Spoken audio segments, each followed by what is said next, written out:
Welcome back to the all sports edition of the Clash and Conferences Network podcast. We are the all sports edition, as I just said, and I'll just say all sports a third time since we're just spewing things in general. Before we get to our sponsors, I find it very strange that the countdown for this pod starts at 6 instead of 5, and that really annoyed me. So, besides that, quick shout out to our sponsors before we get started. Shout out to Lotwin Hype Chains. Use custom code TCC Pod for 10% off your first order. And shout out to Lean at Sparrow Hair Studios. If you are in the Lancaster area looking to get a haircut, stop by Sparrow Hair Studios and mention that you are a part of our network, and you will get a discount. And lastly, shout out to This Day in Philly Sports, Jim Montgomery, who is a special partner of the network and is always putting out interesting content about a not so interesting team, as Ben and I could agree. But other than that, Ben, Kyle, good evening. Good to see you. Good evening. Good evening. Good evening, gentlemen. All right, Kyle. I mean, I'll just bring you to the stand right away. Sure. Talk us through that Thursday night. I guess, I mean, it's a win, so it is what it is. But a debacle, I guess, is the word I would use. What's going on in Philly right now? You mean the defensive showcase that the teams put on last night? Is that what you're referring to? No, I'm not referring to the defensive showcase. You should be. Listen. I just want to throw this out there. The Eagles defense looked good. The Packers defense is a top 7 NFL defense right now. So look at their rankings. They're in the top 7 in all statistical categories except for like one. So they're a very solid defense. So I think as NFL fans, we're accustomed to this offensive juggernaut type of game where you need to score 30 points a game in order for it to be fun. That was an old school style defensive battle. Having said that, it's inexcusable for the Eagles to not do more offensively with the weapons that they have. So I do think the play calling was great on the first drive. And then when Jalen fumbled, I feel like everybody was like, you know what, let's be more conservative with the ball. Let's not put the ball in harm's way. And I think that was a problem, right? So it kind of went against what they did for the last 2 weeks prior to the bye, where they just kind of let the ball get slung out there, and Jalen Hurts was throwing the ball all over the place. So I think they noticed that. They'll make some adjustments going into Detroit. But look, I know the Eagles defense played well, but at the same time, I'm not stupid to think that the Packers had a full arsenal of weapons. They had a defensive back that was playing wide receiver. So they had literally nobody in the wide receiver position. Tucker Kraft was their best receiver for the year as a tight end, and he went out. So it's a shame, man, because I think the Packers can be a solid team. It's just you don't know what Jordan Love you're getting from week to week, especially when he has no weapons. So big win for the Eagles. It's never easy to go into Lambeau and win, especially on a cold Monday night. So I give them credit for sticking to it and pulling one out, and that was a good win. So I figured this 3-game stretch was going to be kind of a test coming out of the bye. You know, you got at Green Bay, home against Detroit on Sunday night, and then you go to Dallas. So 3 games in a row against pretty solid offensive teams usually. So they won the first one. We'll see what they do Sunday night. But yeah, it was definitely a weird week in football, man. A lot of weird games, a lot of 10-7 games, and all the primetime games this week were they were trash. They were absolute trash if you like offensive football. You know, Thursday night with the Broncos and Raiders ended up 10-7. You know, the Sunday night game with the Steelers. We don't want to talk about it, I guess, if you don't want to talk about it. We can talk about it. We can talk about it. I mean, I don't know. I mean, to finish up your Philly point, I texted you last night jokingly, but like I literally was watching the game and I was like, I thought that the Eagles offensive coordinator forgot that they had 2 top 30 wide receivers on their team at one point in the game. They were just like, and Green Bay's defense has been better, and their pass rush is much better, obviously, with Micah Parsons, and they are a better unit, and Rashawn Gary's obviously very underrated. But at the same time, it's like, this isn't the Jair Alexander-led Packers anymore. Like, this isn't like the team where you have to like fear your number one wideout being taken away early in the game. And to me, I mean, maybe I'm wrong, but there's something clearly not 100% with Saquon Barkley. Like, and I know obviously that was part of the injury report coming in before the bye where he had got, nicked up with that questionable, but like even beyond that, their inability to get him a breakout game. And I'm not saying that, but like this is the same Packers defense that gave up 150 and 2 tutties to Rico Dowdle a week before because it was windy. Like, the Eagles look good, but I just am not in love with them and I don't need 2,000 yards Saquon, but I need like efficient, like 4 yards, 5 yards, 4 yards, that Saquon back before I'm back all in on this Eagles Yeah. team.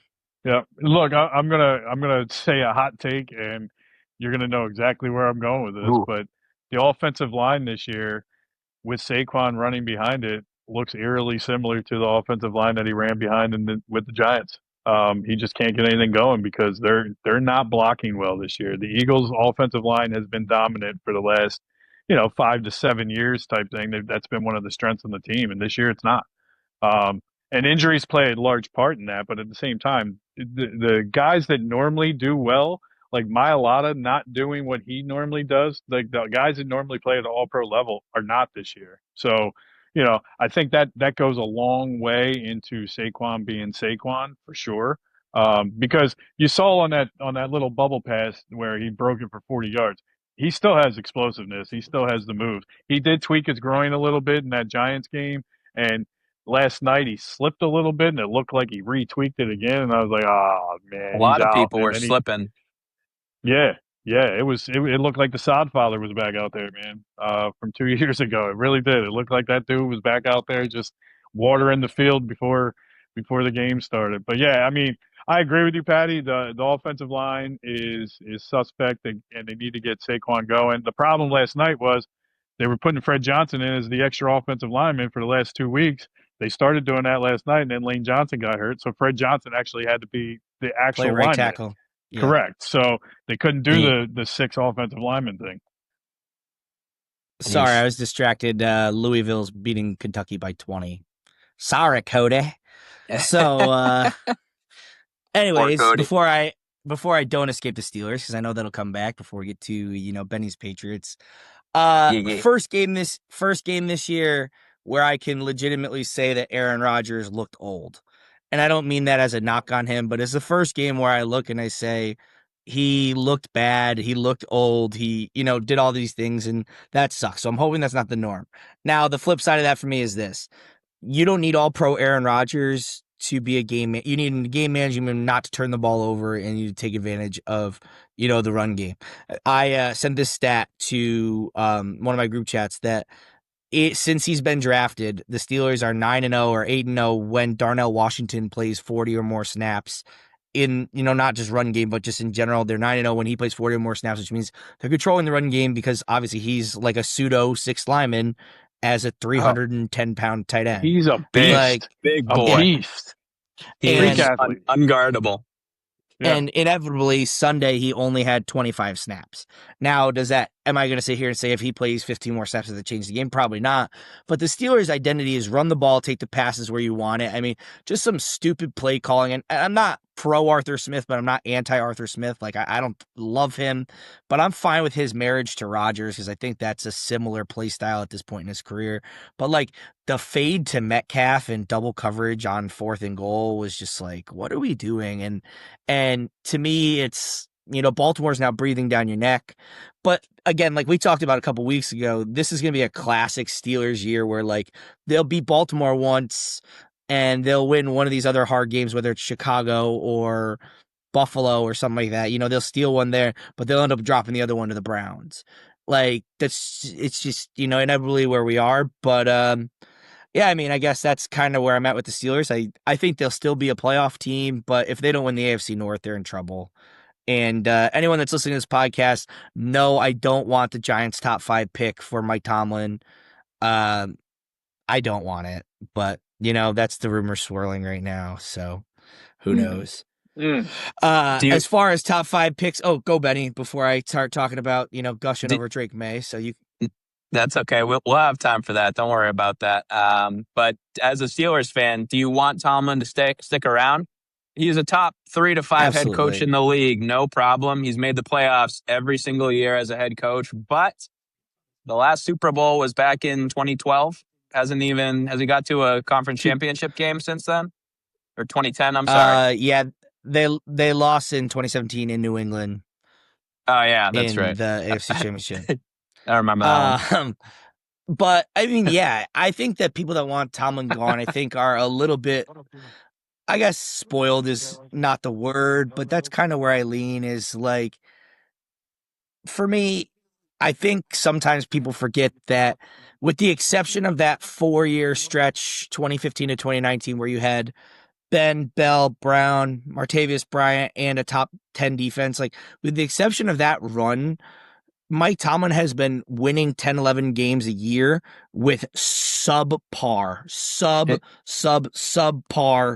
quarterback play and overall roster with the exception of the defense. Like we're talking about a guy that brought Kenny Pickett, Mason Rudolph, Duck Hodges, and Russell Wilson to the playoffs over the last 6 to 8 years. Like that's that. I think people forget that his expectation, like I guess where you look, could the Steelers be a better team maybe with an X's and O's guy? Maybe, but I think that a lot of success in the NFL, unless you're Sean McVay or so on and so forth, like Nick Sirianni's not some type of genius. Like obviously Andy Reid, but like a lot of these Super Bowl winning there coaches, will be no Nick Sirianni slander on this podcast, sir. No, what I'm saying is a very intelligent guy. A lot of these coaches over the last X amount of years that aren't Belichick, Reid, or McVay are really we always use the term leaders of men. What is Mike Vrabel? Yeah, he's a great defensive mind, but he's a leader of men and trusts his coordinators. That was the knock on Brian Daboll getting fired this morning, was that he was a great X's and O's guy, but a terrible in-house leader. Robert Saleh last year, wow, he can really call a defense, but he can't do these things. And I think that Tomlin is the pinnacle of leader of men in the NFL right now. So I personally don't want to get rid of him. And I understand Steeler fans' frustrations, but at the same time, I think that some of them are misguided. Like you played Tom Brady for 20 years. You played Tom Brady and Peyton Manning for 20 years.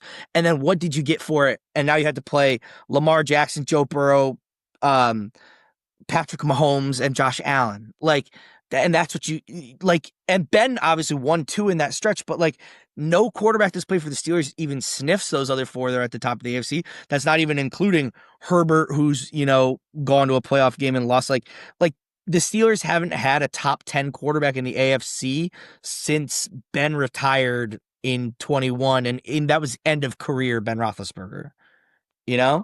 Yeah, he was limping to the finish line then.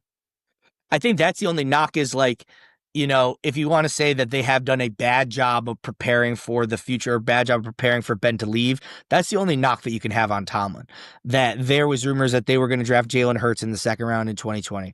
And then there was rumors that they were going to draft Jackson Dart and they had the opportunity, obviously passed him up this year. Like that is the one knock that I will give you, is that they have not necessarily done a great job of setting up that success for the future at quarterback. But anything else, I'm always pro Tomlin. Yeah, but from an opposite perspective, I've always loved Tomlin. It's amazing the success he's had, never having a losing season as a head coach. Is that correct? Never a losing season?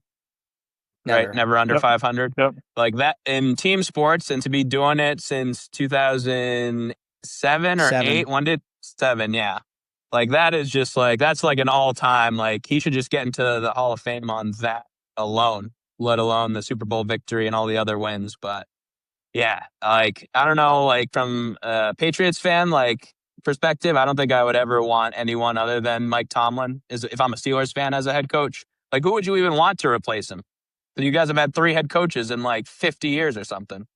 I couldn't even tell you. I mean, like, I guess if you, if it was gun to my head and I had to choose right at this second, it would have to be, one of these really offensive heavy, coordinators, like, and just go all in on the offense and trust that your defense, is this star-studded, I shouldn't say overpaid, but highly paid thing that you can rely on.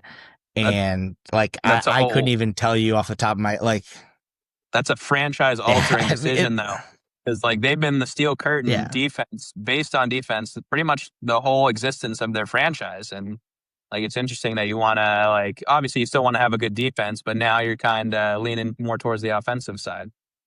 I'd be the same way. I would have to agree. I'm all about offense. Defense for me it's nice to have, but as a fan, I want to see touchdowns and points. Points. Yeah, I'm sure that's what you said when the Patriots won the Super Bowl 10-3.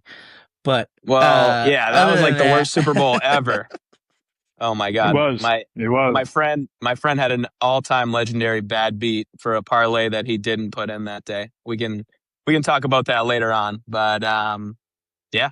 Did you have anything else you want to touch on? Mushed Louisville, by the way. I wanted to say that. How does it feel to have arguably the GOAT of your sport dominate a city for 20 years, and then 2 years later get a guy in his second year that's now the second favorite as of this morning on FanDuel to win the NFL MVP? It is. We are feeling great up here in New England. It has been a breath of fresh air. The last 2 years as a Patriots fan, I have not been able to be a real Patriots fan because I was unfortunately in the mindset of tanking, where it was more important to lose. Because what people don't understand is the NFL is the only sport that doesn't have a draft lottery, which means if you are the worst team, you pick first. Plain and simple. You don't got to worry about the NFL rigging it with the ping pong balls like in other sports. If you're the worst team, you are picking first in every round. And before this year, that is what I wanted them to do, because aside from Drake May and Christian Barmore, Christian Gonzalez, there's a handful of players we had. We needed to get names and players, because that's what wins, is having talent and players who can make plays, make a big sack, get a big long touchdown. But this year, they've fast-tracked it. The switch from Mayo to Vrabel has been night and day. I mean, I saw it up in training camp. He was getting involved in scuffles. People, all these big football players getting in fights with big pads on, and he's getting right in there. Well, he's not exactly tiny. He's not exactly small. He's a pretty big dude. He could still play. He's probably one of the few coaches that could still play, which is crazy. The guy is just a meathead. And that's what he was as a player too. Patty, I don't know if you remember him playing for the Steelers early on. I don't know if you were following then, but Cowher saw it in him. Belichick saw it in him. The guy is just a hardo. And apparently he's one of the bros too. And you guys were saying, he is a leader of men. That is a lot of time, in coaching, that's what you need to be. Because in professional sports, all these guys are grown adults. They've been coached their whole lives, right? And they've been taught how to do these things. But at the end of the day, this is their job. You can't be babying them. You got to be honest with them. You got to be able to lead them. And that's what Vrabel's been able to do. And Drake May has really taken that. And even Will Campbell as I had my questions on whether or not to draft Will Campbell. I forget who else I wanted. I can't really think of anyone else at the moment, but you heard it right at the minute after he was drafted. He's willing to die for Drake May and the team. And that whole mentality, I think the whole team has just adopted it, and then they've ran with it. And it's also helped that they've had the easiest schedule of all time, literally of all time. Look at the top 10 in the draft order right now, and the Patriots have played or will play all of them. It's insane. We've been insanely lucky, but they're taking advantage of it. I mean, we're finally getting our receiver that we drafted, Kyle Williams, involved. I don't know if you guys saw that touchdown on Sunday. That boy can run. Mm-hmm. Along with, they finally, me and every other Patriots fan has been begging them to let the chains off of Travion Henderson. Literally begging. It was before the game last week, he was losing out on touches to a practice squad running back that they just signed off, Terrell Jennings. I'm what are we doing? Why is Terrell Jennings off the practice squad out carrying our second round draft pick that is supposed to be this dynamic player? But obviously, like that's why I'm a fan, and that's why I don't coach, because they let the reins off this week, and I think he's still running in Florida, and I don't think anybody's catching him. Yeah, I mean, as a But as a football coach, that play where he is looking at the sideline to get up, I don't know if you guys saw this, but where he's about to score and he's looking at Vrabel to like make sure it's okay that he scores and that the time doesn't yeah, need to run out. Like that was like just like that was the coolest thing. And before I get back to you, Benny, you talk about coaches that can still play. Here's a great trivia question. What current NFL head coach beat Calvin Johnson as Georgia State Player of the Year his senior year of high school? ooh, Sean Sean McVay. McVay, Sean yeah. McVay. Sean Jinx, knock McVay. on wood. You owe me a Isn't Coke, that but I'd crazy? prefer That's root one of my beer or favorite. Dr. Pepper. What kind of root beer? It better be Bargs, or else I'm not drinking it. I'll take mug too. All I'll right. take mug. Got to be I'll take. A&W. Got to be A&W. Ah. There's no bad root beer. That was the answer. There's no bad root beer. All right, look, All I right. got to ask you this, Ben, real quick. I got to ask you this. Is the reason you have that mustache because of Vrabel? Let's be honest. You got the No, it Vrabel is not. mustache going on. Come on. I, It I has to be. do. You got I a do. man crush on him. You got a man crush on Vrabel, and I don't I mean, blame you. I've But had a man crush since his playing days, but no, it's Movember, no shave November. I've never done just a mustache, so I'm trying it out. I'm getting a lot of good compliments, good vibes. We might keep it going. I got to actually shave the rest to make it more defined. But thank you, Kyle, for noticing. I appreciate that. just as a disclaimer, I wasn't giving you a compliment. I was simply just asking a Okay. question. So I don't want to get misconstrued here. I wasn't All right. hitting on you All or right. giving you a compliment in any way, shape, All or right. form. Whoa. I ain't no Ron Yeah, just Jeremy. want to make Come sure on. that Come was. on. If we're going to talk There about it is. mustaches, let's talk about Patty's mustache that he's been rocking. Let's look at that. I see it. I kind of see it. Hey, I've had it's a it since girl the day dad you met mustache. me. I How love it. could you miss Yep. it? I Yep. know. We haven't talked about it until now, and now it's Movember, and now we're talking about mustaches. So I'm kind of pissed it hasn't Yep. been acknowledged. My dad had a mustache his whole life. I've never had a mustache. On my wedding day, my dad shaved his mustache, and that's the last time I've shaved my whole mustache, like other than just Yeah. trimming it. So it's a Nice. passing of the guard Okay. on that day. There you Wow. go. Like There you father, go. like I son. like it. I love that. So Yeah. this seems like a nice little transition to throw the top 5 for our fantasy league on the board, which now includes Patty Bailey because Mike Randler sucks, and we buried him this week. So see you later, Randler. Out of the top 5 with your bum butt. And we want to do trade deadline or we want to do college football? Up to you guys. Where you want to shift to? I mean, that's up We to can you. I touch a mean, little we on can the touch trade. on the Let's go the trade trade deadline. Kyle, that, you said that you were going to how- dominate this conversation. I mean, Howie Roseman dominated the trade deadline. I mean, look, I said it last week, and I'll ask you guys since you guys weren't here last week. If you're another GM in the league and you see on your cell phone Howie Roseman is calling, why are you answering the phone at this point? Like, why are you answering the phone?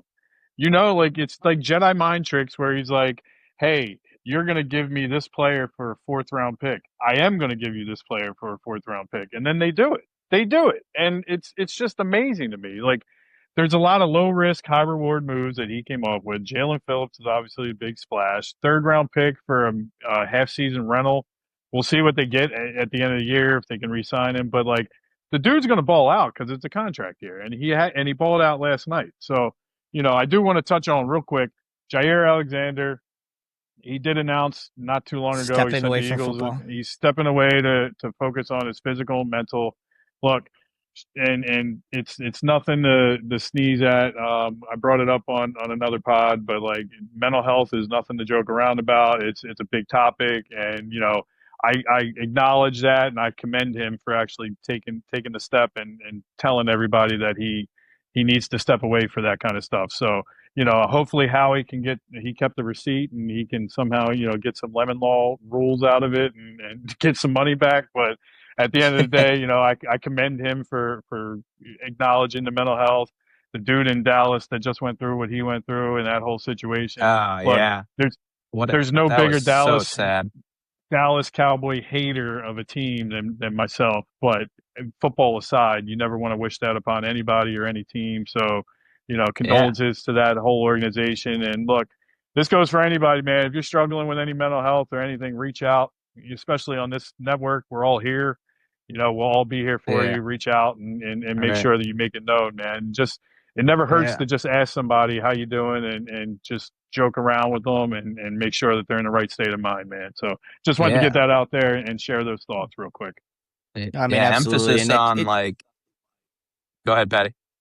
no, I was just gonna say, it just goes to show you that, like, I know we view these guys as professional athletes and they have millions of dollars and they play in front of, hundreds of thousands of fans, but they're still people. They're still young kids that, and a lot of these, you know, kids, they are kids still, half of them, but they grew up in these young men. They grew up in situations where they didn't have, you know, everything or people to reach out to. And then they get in these high leverage situations and, like you said, don't be afraid to reach out, as a network, as anybody, who's listening to this.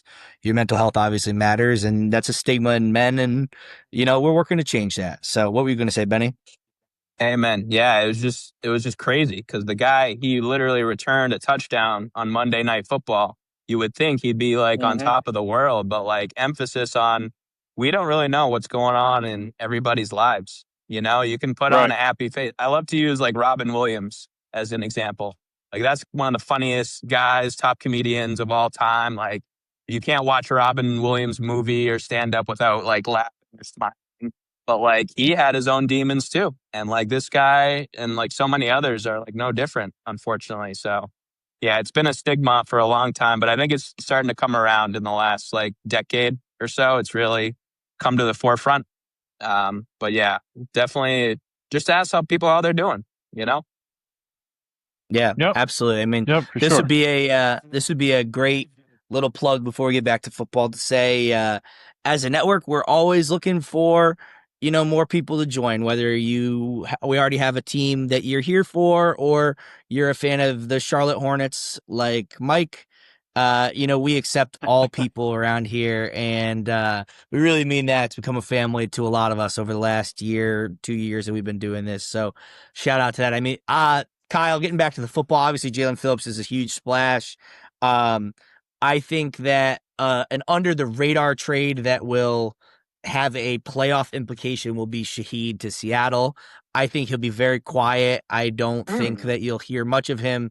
He won't be a great fantasy player, but he's going to be somebody that if you have to worry about the roof coming off the top of your defense, then you Yeah. can't play Jackson Smith and Jigba underneath.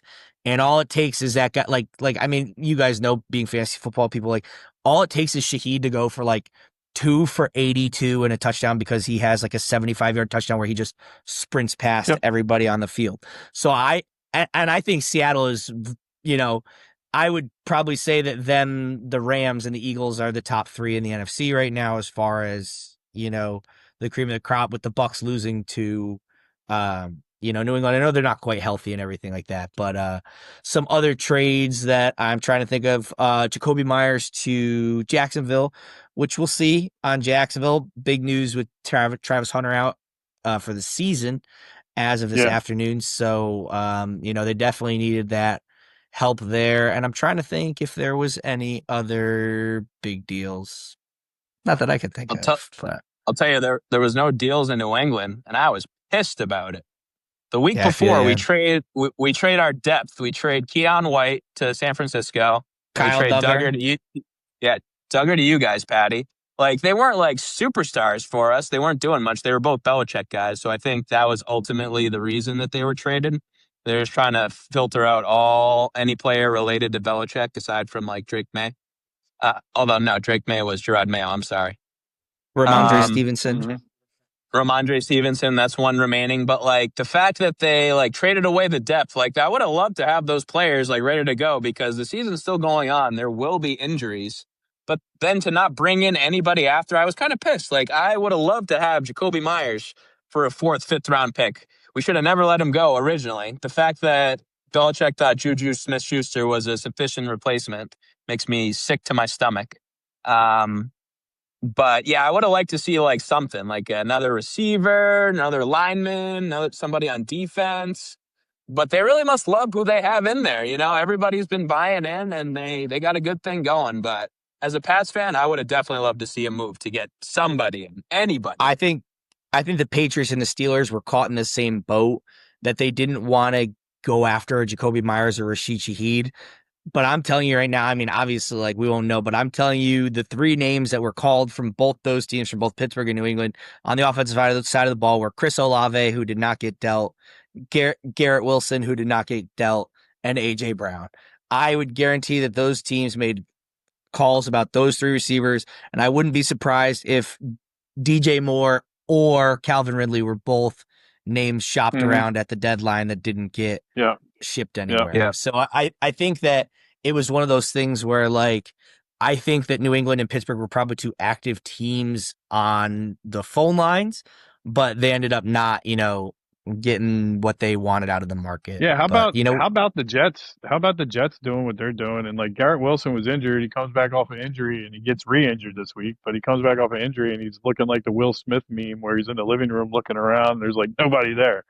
It's just and then Brees Hall. I didn't even think Brees of the Hall big wanted deal to of get Sauce traded. Gardner. I mean, I was saying any other big deals. I didn't even think of that. And Quinn and Williams. I mean, they get rid of both of them, but like then Brees Hall like publicly like demands a trade, wants a trade, and the Chiefs call and say, "We'll give you a fourth for him," and the Jets are going to stand pat, and they're like, "Nah, dog, we want a third for him." Really? Like that's where you draw the line, getting a third or a fourth round pick for Brees Hall? Like that's where you're going to keep him, knowing he's going to be disgruntled? Like it just the Jets are going to jet, man, and like they have 5 first round picks the next 2 years, and somehow I'd be willing to bet they will screw it up. Yeah, I mean, that's the scary part. That's the scary part with the Jets, is that, like, you just worry that they're not gonna, and as a perpetual Jet hater, like, I I I I hope one day they, for my best friend, best man, one of my best men, my wedding is a Jet fan. So I hope for his sake they do it one day. But I mean, the thing is and I think the approach that the Jets took is the right approach. Now, whether it works out or not is up to them, because here's the thing is, like, now the extension with Sauce, that was a little weird as to how it went down. But with Quinnen and what I would have thought they would have dealt with Brees is that, do you see yourself being a playoff team in the next 2 or 3 years? Probably not. So why keep all this money on the books when you can start with rookie contracts and redo this whole thing? And I think that is part of the deal in a lot of places right now, where it's like you're going to just see, like, you're going to see teams that this doesn't happen a lot in the NFL. Like you talk about, Ben, like teams trying to be last, because once you get the quarterback, it's kind of a reset. Oh, the Jags were here. Okay, Trevor Lawrence, despite, what you want to say about him, has elevated them to middle of the pack, possible playoff team. Oh, the Texans were here. CJ Stroud has elevated them to middle of the pack, possible playoff team. Justin Herbert. The Jets have just been one of those franchises that have not been able to, Sam Darnold, Geno Smith, Zach Wilson, Ken O'Brien, the list goes on and on of, they, and I think that, there was a lot of people in New York media calling for Aaron Glenn's job after 5 weeks, when they were 0-5. And I was like, Aaron Glenn is a culture guy coming from Detroit with Dan Campbell, and like he's not going to be your X's and O's guy. We talk about leader of men. Like I actually do see Aaron Glenn as somebody that can grow into that type of person, but be like the ability to, we talked about the Giants firing Dable today, the ability of NFL teams to restart and restart and restart and restart. Like, obviously it's a cutthroat business, and if you don't get the job done, you're not going to stay around for long. But at the same time, a lot of these teams, especially see with Jet quarterbacks, like, you give up. How many times have we seen NFL careers, not just Jet quarterbacks, but NFL careers resurrect? Like, Sam Darnold looks like an MVP. Like, Geno Smith 2 years ago on Seattle. Like, I mean, maybe it's just Seattle making people look good, but like at the same time, it's like I think that the downside of this business is that we tend to want the new, fresh things so often that we don't ever let the dust settle of what could be. And now Zach Wilson's not a good NFL quarterback, and that was a bad pick, but like, you talk about teams that, the Bears, why did they make Caleb suffer a year under Matt Eberflus when they knew they were going to bring in a new coach or a new GM if they didn't have success? Like, just like Right. sometimes that doesn't make sense to me. Like, and that's why the whole like Joe Shane being safe right now and Brian Dable being fired doesn't make sense to me, because Brian Dable deserves to be fired because his record is what it is. But the fact that you're keeping the GM opposite of that was a little strange to me. Yep. No, I don't disagree. And I also think that, like, if the Jets were to get rid of Glenn this season, it just sets your franchise back because you just traded a bunch of guys away. You got 5 first-round picks the next 2 years. You got a likable coach. It seems like these guys want to play for him. Why would you get rid of him? Like, he doesn't have the talent. He doesn't have the team this year to actually compete. So the record is what it is. You got to throw that record out the window and just look at the culture of the team. And he has it going in the right direction. So if you get Yeah, a and I nice think young nucleus in there and a nice young core, you could turn that around. Who I was think their first ultimately round what it pick? comes down to this past year, who was their first round pick? Yeah, I can't remember. I'm brain Uh, farting.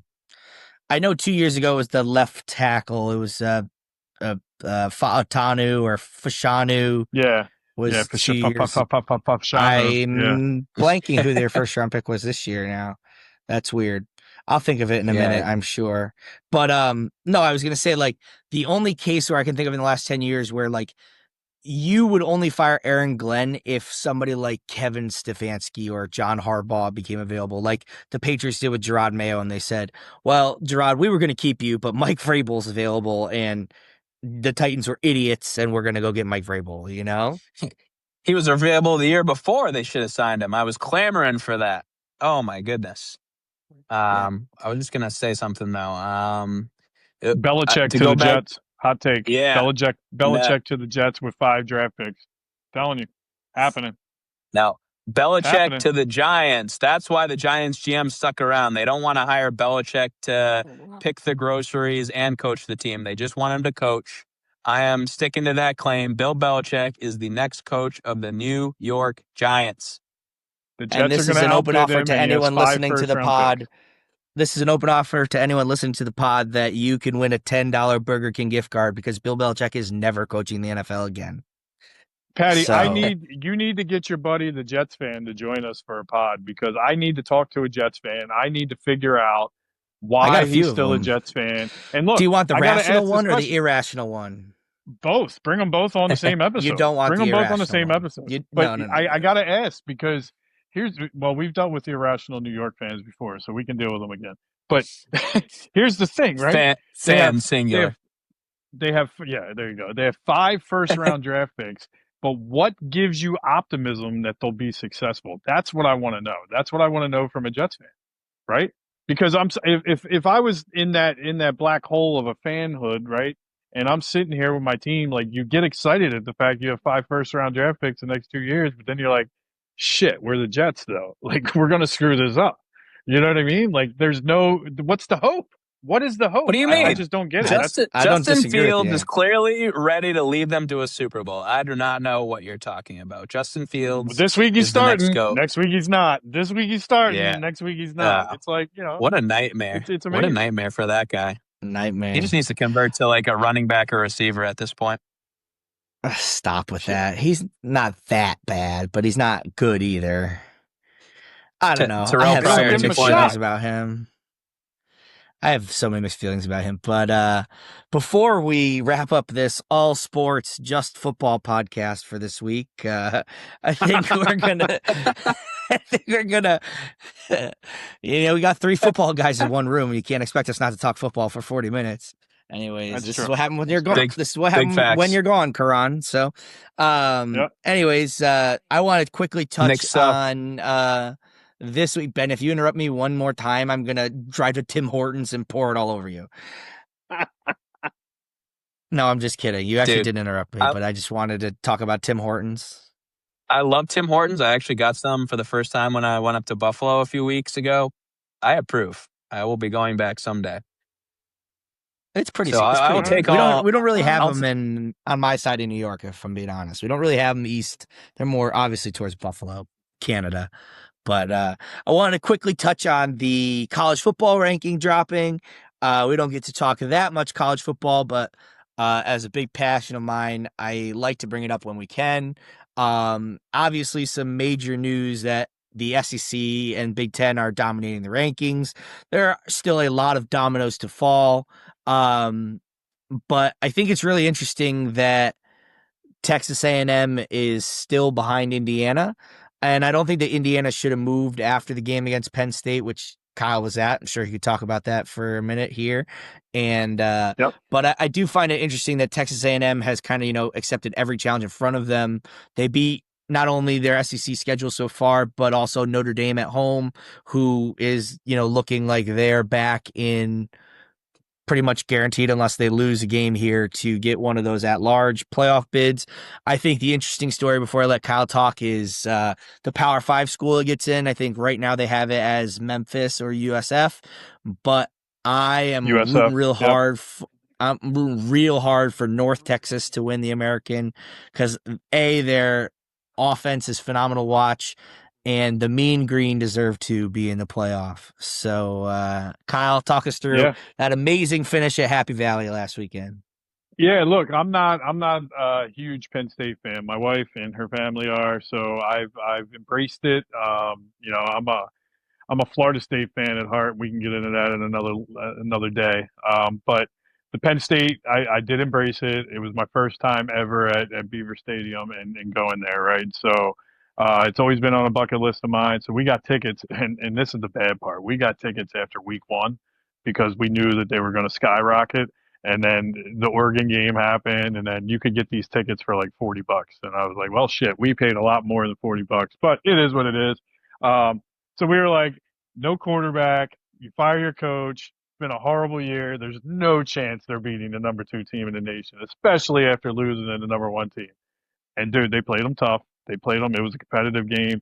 Can we just acknowledge that receiver for Indiana on that touchdown was what an incredible catch. So it's a bad time to be a Penn State fan. Like, you go through all that stuff. You have no wins against Power 4 schools. But the only saving grace is the fact that you are Penn State and you have boosters that have a ton of money. You will get the right coach in there at some point. You'll get your recruits back. They're rebuilding the stadium and adding like a $20 million extension. They're going to get a solid coach. They're going to get a solid coach. It's going to happen. Hopefully with some morals. It's the most attractive job, 100%. It is. It is. It's one of them. It's one of them for sure. And right now, it's probably the most attractive job in college football that's open, right? So somebody's going to go there. And look, I heard some rumors. I'm not gonna start any drama, but I heard some rumors. I heard that, but I also heard Urban Meyer. Oh, just saying, if Urban Meyer went to Penn State, I think he's coaching your program. Yeah, they need we're a big talking splash. about. They need an established coach. Yeah, I don't know. We're talking about Belichick never coaching in the NFL what are we talking again, about, Ben? But I don't know about Urban Meyer coaching at all. The way that ended in Jacksonville, like, it was pretty bad. And granted, I mean, Belichick is like, he didn't have success towards the end, but like, it's really just Belichick's off the field stuff that's really preventing him from coaching like in the NFL again, I think, at least. You know what I think is a hot name to look out for, Kyle, in the Floridas and Penn States of the world, obviously, like, the big time programs that have openings right now, is I think that Clark Lee at Vanderbilt, not that he doesn't love being at Vanderbilt, but this is Diego Pavia's senior year, and he really built that program on the back of Diego Pavia, and especially if he's a Heisman finalist, like, there's going to be a big time program that kind of throws it at him, and says, hey. Penn State went to that well before, so it wouldn't surprise me if they go to that well again, for sure. That's a good call. And the other name that I would think is probably on the, up and up, at least, is if Joey McGuire has any interest leaving Texas Tech. Because the way that Texas Tech is playing right now is just unbelievable. They're a phenomenal team. They obviously beat BYU, and, that will be a rematch we'll see in a few weeks for the Big 12 championship. But those are two big names that, if they want to leave their program, and that's the thing right now, is that with NIL, like, some of these schools, we say, oh, well, of course you'd leave Vanderbilt, or of course you'd leave Texas Tech for Penn State. Like, Texas Tech had, if I'm correct, had either a top 5 or top 8 NIL money this year. And that was a huge transformation as to why they're obviously getting bigger recruits and everything like that. So, definitely interesting. So, gentlemen, I think we're like right at the 45-minute mark, which is pretty long for us. So, before we get to our backside of our sponsor shout outs, I want to say once again that we are a network built by the fans, for the fans, of the fans, and we are looking for anyone and everyone to join or be a part of our network, whether that's sponsorship, partnership, whether you want to be Ben's Guide to Fantasy Fellowship. Football, whatever you want to do. We are looking for you to come join the network. So please, please, please check us out. The links are all over wherever you find our podcast. So keep that in mind. This has been the All Sports, but specifically 45 Minutes of Football podcast. And we really appreciate our sponsors, Lotwin and Sparrow Hair Studio. Special shout out to Jim Montgomery. And have a great night. Have a great morning, evening, wherever you are. And hopefully you're on our network next time you're listening to this. And see you next time. Mustaches are not See you later. required. This month they are.